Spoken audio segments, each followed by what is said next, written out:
कितने काम का मन। जैसा कि आपसे बात करने के दौरान वैदिक संस्कृत पे हमने चर्चा की, अब जैसे लौकिक संस्कृत की बात आती है तो एक भ्रम आपके दिमाग में कतई नहीं होना चाहिए कि संस्कृत और लौकिक संस्कृत अलग है। लौकिक लोक में लोगों आम जन के द्वारा, लोगों के द्वारा जिस भाषा का प्रयोग किया जाता है वही लौकिक संस्कृत है, वही संस्कृत है। ठीक है, क्योंकि जब वैदिक संस्कृत साहित्य की भाषा या पढ़े लिखों की भाषा या चिंतकों की भाषा बनी होगी तो उस समय जो है कोई एक भाषा रही होगी जो आम जन के द्वारा बोली जाती रही। जैसे आज हम खड़ी बोली के व्याकरण अनुशासित नियमों का पालन करते हुए पढ़ने पढ़ाने के लिए, पुस्तकों में लिखने के लिए भाषा का प्रयोग करते हैं। यहाँ जब अगर साहित्य के विद्यार्थी हैं तो काव्य शास्त्र होगा, भाषा विज्ञान के नियम होंगे, लेकिन आम आदमी जो बात करता है उसके साथ ऐसा कोई अनुशासन नहीं है। तो ये वही भाषा है जहाँ आकर के ये कह लीजिए कि भाषा के बनने की प्रक्रिया जो है या मजबूत जमीन हमारे साथ, तो एक भाषा की मजबूत जमीन जो है वो हमारे सामने तैयार होती है। ठीक है, तो यहाँ जो वैदिक संस्कृत के लिए आपसे कहा गया कि उसका काल तो 1500 ईसा पूर्व से 2500 ईसा पूर्व तक का माना। ठीक है, लेकिन संस्कृत के पास जब हम आते हैं कहते हैं कि संस्कृत भाषा का जो सबसे प्राचीन ग्रंथ है वो कौन सा? महर्षि वाल्मीकि द्वारा लिखित रामायण, और जिसका रचनाकार जो है, जिसका रचना काल जो 500 ईसा पूर्व का माना जाता है।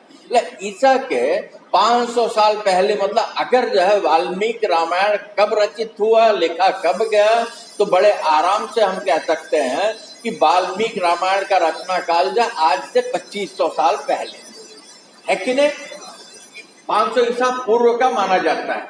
ठीक है, और इसके बाद जो है संस्कृत भाषा में या लौकिक संस्कृत में हमें महाभारत मिलता है। भारत पर्व के नाम से एक पतली सी किताब आती है जो बाद में वेदव्यास द्वारा जो विस्तृत, वो दूसरा विषय अध्ययन का हो, जो भारत पर्व के नाम से ज्यादा से ज्यादा 80 पेज की किताब है। तो महाभारत लिखे गए, फिर हमारे पुराण लिखे गए, फिर हमारे शास्त्र लिखे गए, निखंडु ग्रंथ लिखे गए, नाटक लिखे गए, कविताएं लिखी गई। तो कहते हैं कि इस तरीके से 500 ईसा पूर्व से लेकर आज तक ये अविच्छिन्न रूप से इसमें, इस भाषा में लेखन चल रहा है। यहाँ ध्यान दीजिएगा, जिस काल विशेष में जिस भाषा विशेष की प्रचुरता होगी उस कालखंड को हम क्या करेंगे, उस भाषा का काल देंगे। तो आज भी संस्कृत में रचना हो रही है, लेकिन जहां तक संस्कृत भाषा के कालखंड की बात आएगी तो आप क्या कर देंगे, 500 ईसा पूर्व, है कि नहीं, क्योंकि उसका पाली वाला दौर शुरू हो जाएगा।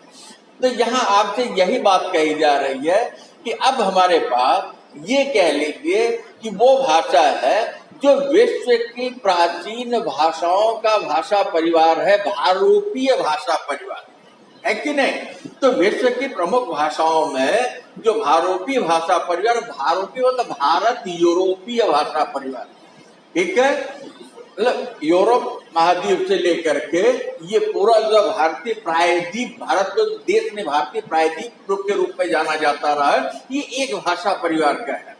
ठीक है, आगे उस पर चर्चा होगी।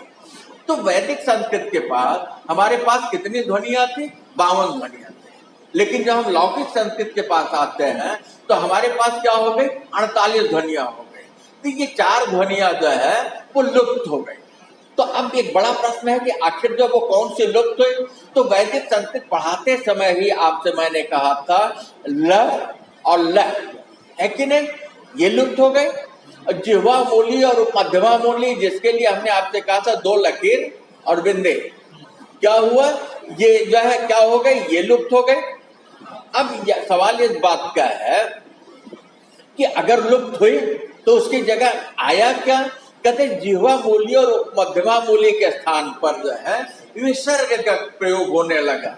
जैसे क्या, बालक, है कि नहीं, दाहिनी तरफ से 2 बिंदी जो लगती है। और वैदिक संस्कृत हरस और दीर्घ ग्ल ध्वनि संस्कृत में जो है क्या नहीं रही, नहीं रही। इनकी क्या स्थिति रही?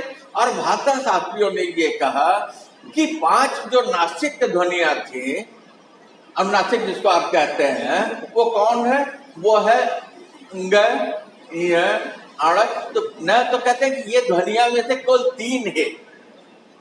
ध्वनियों को, ण को, न को और न को जो है इन्होंने नासिक स्वनिम माना, और अंग और इ को जो कि क वर्ग और च वर्ग की 5वीं ध्वनि थी और नासिक, उसको इन्होंने क्या कह दिया? इन्होंने कहा कि ये स्वनांग है और संस्कृत में प्रात या दंड्यम आदि रूप, अतः ड को स्वनिम मानना आवश्यक हो जाता है या आवश्यक है, इसको ऐसे जो हम कह सकते हैं।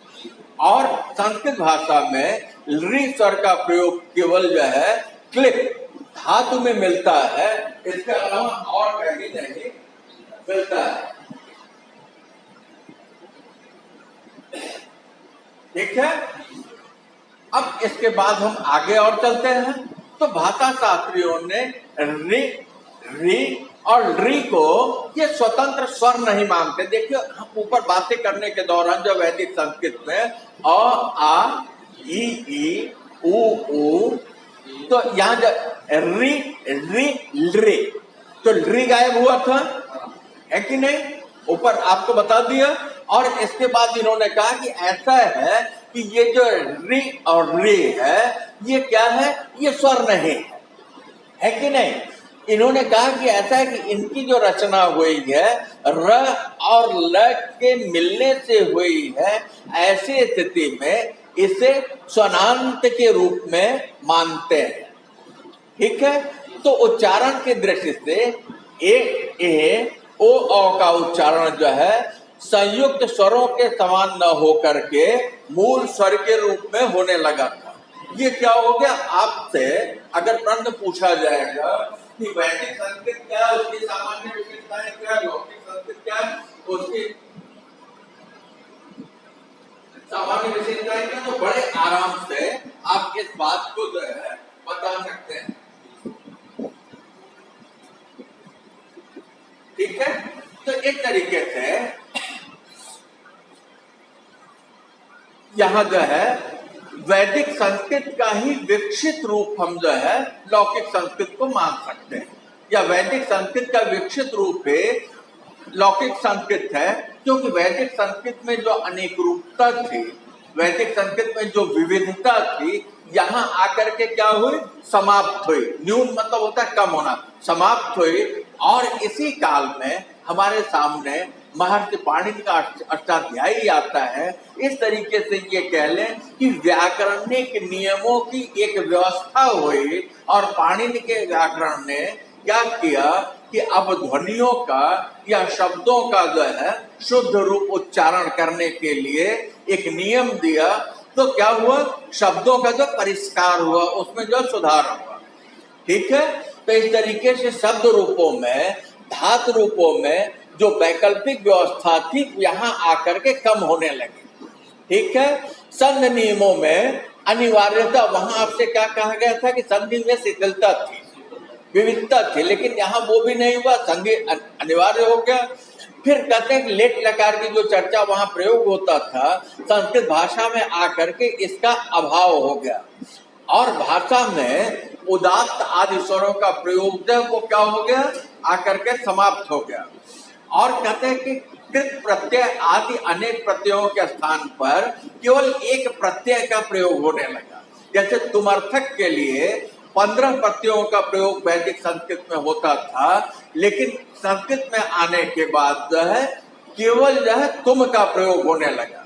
ठीक है, तो शब्दकोश के अनुसार जो यहाँ पर्याप्त अंतर मिलता है, वो सब कुछ मिला जुला के एक शब्द विविधता को समझ लेंगे तो आप दोनों के अंतर को समझ लेंगे, क्या संस्कृत भाषा के विकास को समझ लेंगे। ठीक है, वैदिक शब्दों के अर्थ में संस्कृत में क्या हो गया? अंतर आ गया।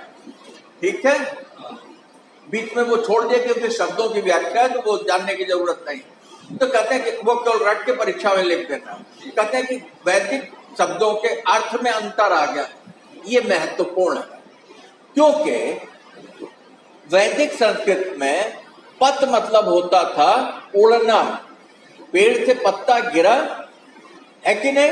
देखिए देखिए देखिए, तुरंत मैंने, पत मतलब होता था उड़ना, और मैंने कहा कि पेड़ से पत्ता गिरा। ये संस्कृत भाषा में क्या हुआ कि चूंकि पत्ता पेड़ से टूटा नीचे आया, इसके लिए जो है पत धातु का प्रयोग हुआ। पत, पतति, पतंत, 3 वचन है कि नहीं? तो यहाँ आपसे यही चर्चा चल रही है कि सीधे सीधे ये जान लीजिएगा कि यहाँ पद के अर्थ में परिवर्तन हुआ।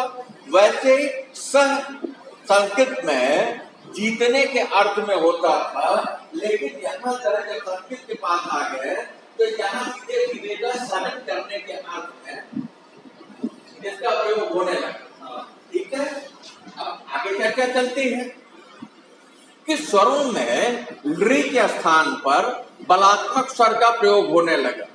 ठीक है, और स्वरों में ऋ का प्रयोग जो है वो समाप्त हो गया, ल और लह नहीं रहे, बलात्मक स्वरों का प्रयोग होने लगा और उपसर्ग स्वतंत्र प्रयोग नहीं रहा। यहाँ